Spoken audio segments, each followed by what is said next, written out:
आदिल हमें ये बताइएगा, आजकल की अगर हम नौजवानों की बात करते हैं तो लेकिन आज मुझे लग रहा है एहतशाम साहब लेकिन मुझे लग रहा है आज एहतशाम साहब इस मूड में है कि पेवस्ता रह शजर से उम्मीदें बाहर रख। लेकिन मैं एक और मैं उनको कह रहा हूँ कि अंदर ही रखें क्योंकि खिरत को गुलामी से आजाद कर जवानों को पीरों का उस्ताद कर अब ये जवान ही टेक ऑफ कराएंगे पाकिस्तान को। भाई आप क्या बात कर रहे हैं? आज हमारे गवर्नर साहब आज क्या कह रहे हैं? वो कह रहे हैं कि जी जेनजी, हम जेनजी नहीं, हम शाहीन है। सुना दूं, जी सुनाए। एक शेर सुना दूं।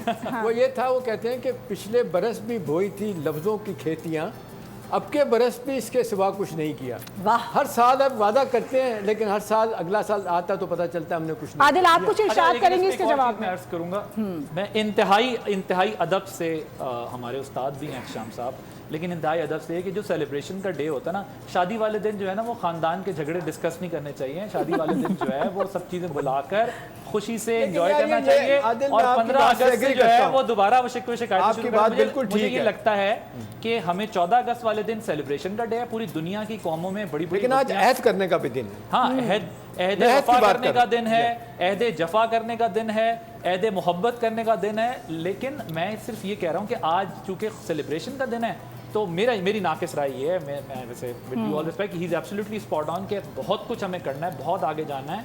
मैं ये कहता हूँ कि छोटी हमें बड़ी मुश्किल से खुशियाँ मिलती हैं, तो छोटी सी खुशी है जिसको हमें मेरा ख्याल है सेलिब्रेट करना चाहिए। ये वो दिन है जिस दिन कायद आज़म मोहम्मद अली जिन्ना रहमतुल्लाह अलैह, अल्लामा इकबाल का ख्वाब, लियाकत अली खान की स्ट्रगल, सर सैयद अहमद खान की स्ट्रगल और ऐसे कई बड़े जोमा की स्ट्रगल जो है वो रंग लाई थी। ये तो हमने अपने कारनामों से इस मुल्क का ये हाल कर दिया। बिल्कुल आदिल, आप सही कह रहे हैं और आप यकीन करें मुझे बिल्कुल ऐसा लग रहा है कि मैं ना इस वक्त जरूर आज इस दिन को जरूर सेलिब्रेट करना चाहिए। हाँ, मुझे ऐसा लग रहा है जैसे परवीन शाकिर और कतील शिफाई की कोई एक महफिल है जिसको बैठ के एंजॉय कर रही हूँ। दोबारा भी आती हूँ आदिल आपकी तरफ। मुझे आपसे एक पॉइंट है ना, वो जेनजी वाला जो स्टेटमेंट है ना वो मुझे थोड़ा सा खल रहा है, उस पर मुझे बात करनी